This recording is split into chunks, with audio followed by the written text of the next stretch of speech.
Welcome to my video on STP. Today we are talking about a root bridge, a bridge priority value, and a bridge ID. So one of the first things to realize is we are still talking about STP. STP has a default priority of 32,768. And so without any configuration, every switch will have the default priority of 32,768. So a root bridge is going to be the bridge that is going to be the centralized hub. And how we get the root bridge is by looking at priority values and bridge IDs. The bridge ID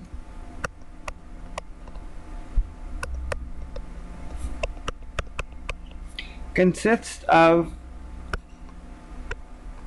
our priority plus our MAC address. Normally the lowest bridge ID will become the root bridge or the main bridge. And so since we all have a default 32,768, there will be an election process held to see who has the lowest MAC address. Every switch will go through the selection process because initially they all think they are the lowest MAC address. And what will end up happening is switch 0, which has the lowest MAC address, will become the root bridge.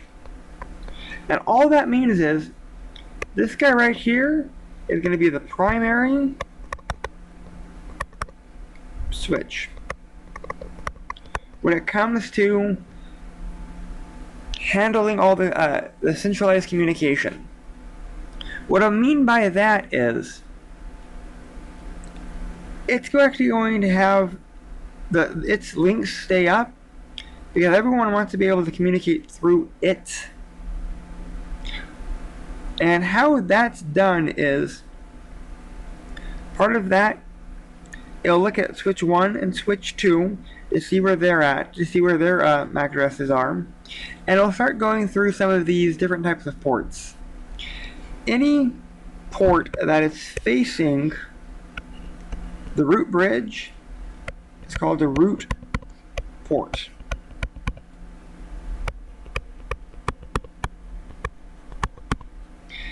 And any interface going away from the root bridge is a designated port, or a DP. And what will end up happening is, we're going to do switch 1 and switch 3. So switch 3 will communicate with the root bridge through switch 1, so that will be a root port. And this will become a designated port. But what about between switch 3 and switch 2? Well, with the definition of what we have so far, that should become a root port, and this should become a designated port. However, on a switch, there can only ever be one root port because that is the path to take to the root bridge. So actually, this is going to become a non-designated port. So this link will go down. Same process will happen between switch 3 and switch 4. These are going to be both designated ports, and both of these will become root ports.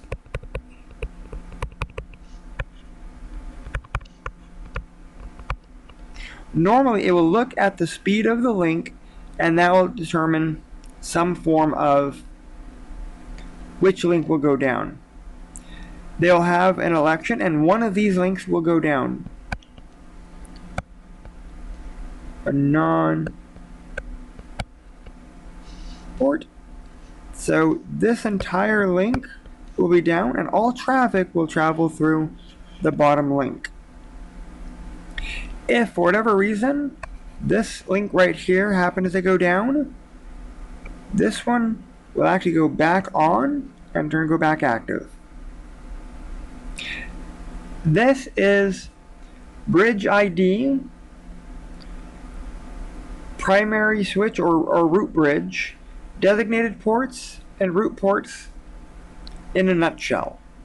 This is just one of the videos that I've been doing on our STP values. So I wanted to thank you guys and hope you have a great day.